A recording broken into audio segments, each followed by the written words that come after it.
What if the foods you trust the most, served on your plate for decades, praised as healthy, familiar, and safe, are quietly training your blood sugar to rise, strain, and resist, not because your body is failing, but because it has been listening too faithfully to the wrong signals? The potato has lived with us for generations, quietly earning trust because it fills the stomach and comforts the senses. Yet biology does not judge food by nostalgia, it responds only to chemistry and timing. Inside the potato is a dense concentration of rapidly digestible starch, and once it enters the digestive system, enzymes break it down with remarkable speed into glucose, which then floods the bloodstream far faster than an aging body is prepared to manage. In younger years, muscles eagerly absorb this surge, insulin works efficiently, and balance is restored almost effortlessly. But with age and diabetes, the conversation between insulin and cells becomes slower, less responsive, almost hesitant, and that same surge now feels like pressure rather than fuel. The pancreas releases more insulin to compensate, cells resist its signal, and the body enters a cycle of spikes and crashes that silently exhaust metabolic systems over time. What makes this especially important for seniors is not just the rise in blood sugar, but the speed of that rise, because the body experiences rapid glucose entry as a form of stress. Stress hormones rise, inflammation subtly increases, and hunger returns sooner than expected, not because the body lacks energy, but because it cannot access it smoothly. This is why potatoes often leave people feeling full briefly and then strangely drained, as if energy slipped through the fingers instead of settling into the cells. Over years, this pattern trains the body to expect sudden glucose availability, weakening its ability to handle slower, more stable sources of fuel. When we look at alternatives like cauliflower or turnips, we see a different metabolic story unfolding. These vegetables contain fiber structures that resist rapid digestion, forcing glucose to enter the bloodstream gradually, almost politely. Fiber acts like a negotiator between food and blood, slowing absorption and giving insulin time to work without urgency. Minerals and phytonutrients support cellular communication, helping muscles respond more willingly to insulin signal. The result is not just lower blood sugar, but a sense of steady energy that aligns with the natural rhythm of an aging body. There is also something quietly psychological happening here, because when blood sugar remains stable, the mind feels calmer, cravings soften, and decision-making improves. Seniors often blame fatigue or mental fog on age, without realizing how strongly glucose swings influence the brain. Choosing vegetables that respect the body's slower pace is not about restriction, but about cooperation with physiology that has carried us faithfully for decades. The potato itself is not an enemy, but in the context of diabetes and aging, it becomes a reminder that health is not about what worked once, but about what works now. And when we replace rapid starch with vegetables that honor time, digestion, and cellular patience, the body responds not with struggle, but with quiet gratitude, expressed through steadier blood sugar, clearer thinking, and energy that lasts not in bursts, but in a calm, sustainable flow. Sweet corn often arrives on the plate wrapped in the idea of simplicity and natural goodness, its bright color suggesting vitality. Yet beneath that appearance it behaves less like a vegetable and more like a refined source of starch once digestion begins.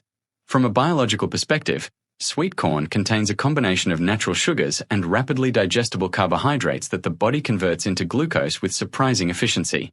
For someone living with diabetes, especially in later years, this efficiency becomes a problem rather than a benefit, because glucose enters the bloodstream faster than insulin can guide it into the cells. The result is not immediate damage, but repeated metabolic strain, small daily surges that accumulate quietly over time. As we age, muscle mass naturally declines, and muscles are one of the primary destinations for glucose.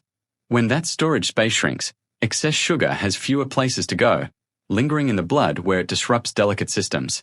Sweet corn contributes to this problem by offering energy without enough fiber to slow its release. The pancreas responds by producing more insulin, cells respond by listening less, and a subtle resistance develops, not overnight, but across years of well-intentioned meals.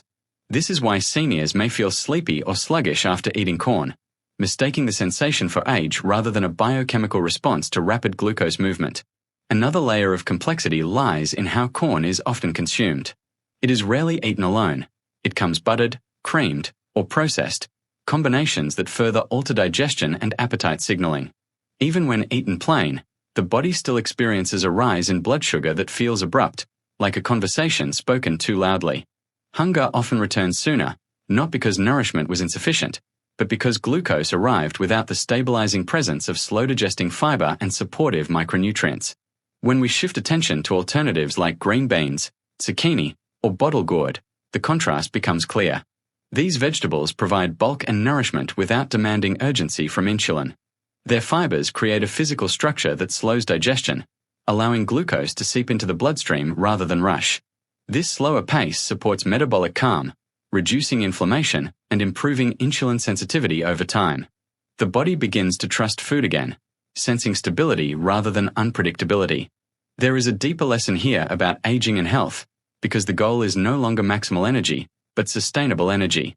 The senior body thrives on consistency, not spikes, and vegetables that respect this need help preserve both physical vitality and mental clarity. Blood sugar stability supports the brain, protecting memory, mood, and focus, aspects of life often underestimated when discussing diabetes. Sweet corn, like many foods we grew up with, carries emotional comfort, but biology responds only to patterns and signals. When those signals become gentler and more predictable, the body adapts with grace, and by choosing vegetables that align with slower digestion and steadier glucose flow, seniors can experience nourishment not as a challenge to manage, but as a quiet partnership with their own physiology that unfolds naturally, meal after meal.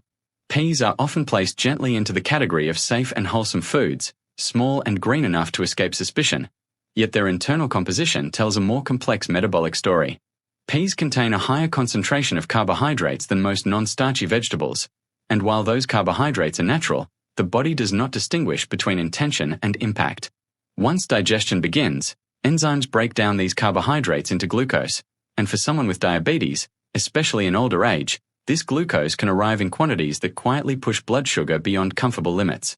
The issue is rarely the peas themselves, but the way they accumulate on the plate and in the bloodstream over time. In seniors, metabolic flexibility has narrowed, meaning the body is less capable of absorbing sudden or moderate glucose loads without consequence.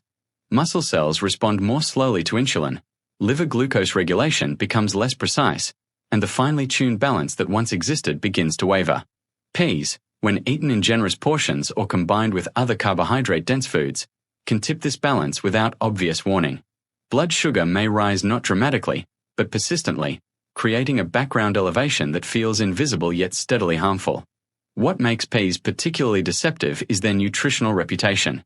They offer protein, some fiber, and valuable micronutrients, which can lead to the assumption that they behave like leafy greens or cruciferous vegetables. However, their starch content places them closer to grains in metabolic behavior than many realize. For a senior managing diabetes, this distinction matters, because repeated exposure to moderate glucose increases reinforces insulin resistance, slowly training cells to respond less effectively. Fatigue, increased hunger, and subtle weight gain often follow, not as sudden symptoms, but as gradual shifts attributed mistakenly to aging itself. When we explore alternatives such as lentil sprouts, spinach, fenugreek leaves, or other leafy greens, a different physiological response emerges. These foods deliver nutrients with minimal glucose burden, offering fiber structures that slow digestion and support gut health. Fiber feeds beneficial bacteria, which in turn influence insulin sensitivity and inflammation, creating a quiet but powerful cascade of positive effects. Blood sugar remains more stable, energy more even, and appetite more predictable. There is also a psychological dimension to stable glucose control, because the brain depends heavily on steady fuel. When blood sugar fluctuates, mood, focus, and memory subtly suffer. Seniors may notice irritability or mental fog without recognizing its metabolic roots. By choosing vegetables that align with the body's changing needs, mental clarity often improves alongside physical health. Peas are not harmful in isolation, nor are they forbidden, but in the context of diabetes and aging, they ask for awareness and restraint. Health in later years is less about eliminating foods and more about understanding how the body now responds to them. When vegetables are chosen not by tradition or appearance but by their metabolic conversation with insulin and cells, the body responds with balance rather than resistance, allowing nourishment to feel supportive instead of demanding, and energy to settle gently into daily life rather than arriving in waves that disturb the fragile equilibrium the senior body works so carefully to maintain. Carrots and beets often symbolize vitality and natural sweetness, their colors suggesting nourishment and life, yet the way they are prepared changes their relationship with the body in subtle but important ways. In their raw state, these vegetables contain fibrous structures that slow digestion, forcing sugars to be released gradually. However, when cooked, their cellular walls soften, fiber becomes less resistant, and natural sugars become more accessible. For someone living with diabetes, particularly in later years, this shift in structure alters how quickly glucose enters the bloodstream, turning a gentle rise into a faster wave that demands more insulin than the body may comfortably provide. Aging changes digestion and hormone signaling in ways that amplify this effect. Insulin sensitivity declines, and the body becomes less tolerant of rapid glucose entry. When cooked carrots or beets are eaten in generous portions, blood sugar may rise sooner and stay elevated longer. This does not always produce immediate symptoms, which makes it more challenging to recognize, but over time these repeated elevations contribute to vascular stress, inflammation, and fatigue. What feels like harmless sweetness can quietly reinforce metabolic imbalance. There is also an emotional layer to this issue, because sweet flavors provide comfort and satisfaction. For seniors, especially those managing dietary restrictions, cooked carrots and beets can feel like a small indulgence that still carries a healthy image. Biology, however, responds not to labels but to absorption rates. When sugars enter the bloodstream too quickly, the body reacts defensively, releasing insulin in larger amounts and triggering hunger signals soon after. This cycle can lead to increased snacking and a sense that appetite is difficult to control, when in reality the issue lies in glucose timing rather than willpower. When these vegetables are eaten raw, lightly steamed, or paired with fats and proteins, their impact changes. Fiber remains more intact, digestion slows, and glucose absorption becomes steadier. Even better, alternatives such as cucumber, radish, bell peppers, and leafy greens offer crisp texture and micronutrients with minimal glycemic effect. These vegetables support hydration, mineral balance, and gut health without placing stress on insulin signaling. The deeper lesson here is that food is not static, it transforms through preparation, and the body responds differently to each form. Understanding this empowers seniors to make gentle adjustments rather than drastic eliminations. Health becomes a process of refinement, learning how small changes in texture and cooking methods influence blood sugar stability. Stable glucose levels support more than physical health. They influence mental clarity, mood, and resilience. Seniors often notice improved focus and calmer energy when blood sugar swings are reduced. By choosing vegetables that respect the body's slow metabolic pace and by being mindful of how cooking alters sugar availability, nourishment becomes a tool for balance rather than a source of hidden strain, allowing the body to function with greater ease, predictability, and quiet strength as it continues adapting to the passage of time and the demands of living well with diabetes. Vegetable juices are often presented as shortcuts to health, concentrated bundles of vitamins and minerals, yet in their liquid form they bypass one of the body's most important regulatory mechanisms, fiber. Fiber acts as a gatekeeper, slowing the release of glucose into the bloodstream, providing bulk that signals fullness, and supporting gut microbiota that influence metabolism and inflammation. When vegetables are juiced, this gatekeeper is removed, leaving a rapid stream of sugars that enter the blood with little resistance. For seniors managing diabetes, whose bodies have already experienced a lifetime of metabolic adaptation and occasional stress, this sudden influx can be particularly challenging, forcing insulin to respond quickly and repeatedly, often in amounts that the pancreas can no longer manage with ease. The speed at which liquid glucose moves through the digestive system changes the body's entire metabolic conversation. Cells that once responded reliably to insulin now encounter spikes and must adjust repeatedly, sometimes resisting the hormone out of necessity rather than choice. This can reinforce patterns of insulin resistance, subtly increasing background inflammation and promoting fatigue, hunger, and mood fluctuations. Seniors may not immediately notice these effects, attributing sudden tiredness or irritability to age, but the biochemical signals are clear. The body is reacting to a concentrated form of fuel it did not evolve to process in that manner. When whole vegetables like broccoli, cabbage, kale, or bitter gourd are consumed instead, the experience is markedly different. Fiber slows digestion, allowing glucose to seep into the bloodstream gradually, providing a steady source of energy that aligns with the body's natural rhythms.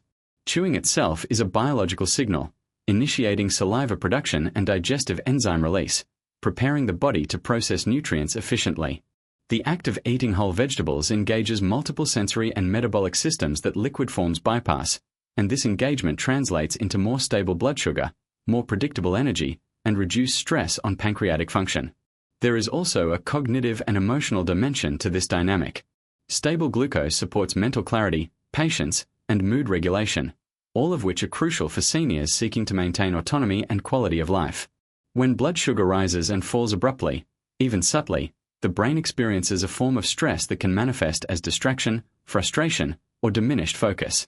Whole vegetables, by contrast, provide a rhythm of nourishment that the brain and body can follow harmoniously, reinforcing a sense of calm and control. Vegetable juices are not inherently harmful, but their form and concentration require careful consideration. The body evolved to process food slowly, using fiber, mastication, and gradual digestion to modulate energy release. Removing these moderating factors turns what is naturally a cooperative process into a challenge for insulin and cellular receptors. By choosing whole vegetables, seniors allow the body to respond naturally, preserving the delicate balance of glucose, hormones, and energy distribution, and fostering an environment where nutrition is experienced as partnership rather than pressure. The subtle, steady benefits of this approach accumulate over time, improving not just blood sugar numbers, but the lived experience of energy, focus, and metabolic harmony, quietly reinforcing resilience as the body navigates the complexities of aging and diabetes.